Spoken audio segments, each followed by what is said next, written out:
Assalamualaikum warahmatullahi wabarakatuh. Assalamualaikum warahmatullahi wabarakatuh. Mohon pendapatnya atau mungkin diluruskan ya jika ada yang salah. Iya. Yang Anda tahu salah satu kriteria untuk yang investasi syariah itu perusahaannya permodalan atau pembiayaannya itu bebas riba ya. Tapi apakah benar dari DSN MUI atau semacamnya itu masih memberikan label halal jika pembiayaannya itu maksimal 45% dari total keseluruhan modal untuk pembiayaan ribanya? Seperti itu. Syukran jazakumullah khair, Ustaz. Iya, intinya pertanyaannya terkait rasio tadi ya. Rasio finansial di perusahaan yang dinyatakan dia masuk ke dalam kriteria saham syariah. Betul ya? Oke. Ya, perlu dipahami bahwa rasio yang ditetapkan oleh lembaga fatwa otoritatif di Indonesia itu DSN MUI ya. Memberikan rasio-rasio maksimal 45% atau dana non halal maksimal 10% ya, demikian. Itu bukanlah persentase toleransi terhadap sebuah keharaman. Ini yang kita harus pahami. Kalau riba 0,00001% pun haram ya. Tapi rasio-rasio finansial itu adalah ketika kita menghukumi sebuah aset ya, menghukumi sebuah aset. Contoh aset kita bercampur antara yang halal dan yang haram. Coba saya tes deh. Di jamaah di sini ada nggak yang nggak punya sama sekali rekening konvensional yang tanpa underlying riba? Berapa orang? Angkat tangan yang nggak punya. Yang nggak punya rekening konvensional. Nggak ada yang angkat tangan. Musibah ini. Ya, musibah. Dalam artian itu sebuah fakta, itu perorangan ya, apalagi perusahaan, ya apalagi sebuah perusahaan, apalagi yang perusahaan internasional levelnya PMA segala macam, itu tidak bisa dihindari, ya apalagi perusahaan ekspor impor, asetnya akan bercampur dengan rasio-rasio yang diharamkan. Nah, apakah kita mau hukumi semua aset dia itu haram? Padahal usahanya ada usaha yang halal, misalnya pabrik obat, farmasi, obat flu burung ya, obat COVID, itu kan perusahaan yang bermanfaat. Apakah kita hukumi semua asetnya haram?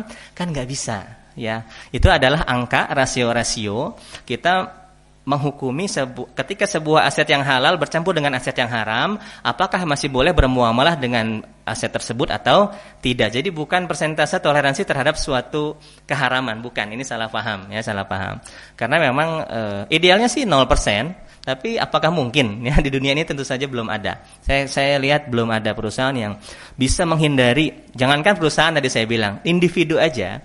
Masih banyak kaum muslimin yang belum bisa meninggalkan bank konven, ya. Jadi kalau mau menuntut saham semua harus 100% syariah, kaum muslimin bilang ke seluruh kaum muslimin tinggalin semua lembaga keuangan konvensional. Itu baru boleh menuntut semua perusahaan bisa syariah sehingga kita bisa beli sahamnya seperti itu. Nah, itu ya. Jadi itu salah paham, ya. Jadi rasio-rasio keuangan yang dipersyaratkan oleh DSN MUI untuk kriteria saham halal itu, saham syariah, bukanlah rasio toleransi terhadap hal-hal yang diharamkan. Tapi itu adalah rasio bagaimana kita bisa menghukumi sebuah aset yang tercampur antara aset yang diharamkan dan aset yang dihalalkan. Memberikan kriteria berdasarkan hadis Nabi SAW, as-sulus wa sulus katsir. Nabi memberikan standar sepertiga ya, dalam hal yang disebut banyak itu, maka hukumnya nanti masuk mayoritas. Kalau sepertiga, lebih dari sepertiga itu masuk kriteria banyak. Jadi kalau asetnya, makanya standar syariah dunia sih 33% aset pembiayaan ribawi ya, rasio pembiayaan ribawi itu 33%. Jadi kalau 77% menggunakan pembiayaan syariah dan 33% masih penggunaan pembiayaan bank konven, itu masih termasuk perusahaan syariah namanya ya. Kata Nabi kalau sudah lebih dari sepertiga barulah itu bisa kita hukumi mayoritas. Ya berarti semuanya itu aset haram ya. Yang 100% rasio finansialnya keharaman itu bukan masuk kriteria perusahaan syariah. Demikian wallahu alam bishawab. Mudah-mudahan bisa menjawab ya Pak ya. Demikian. Karena waktu sudah habis ya.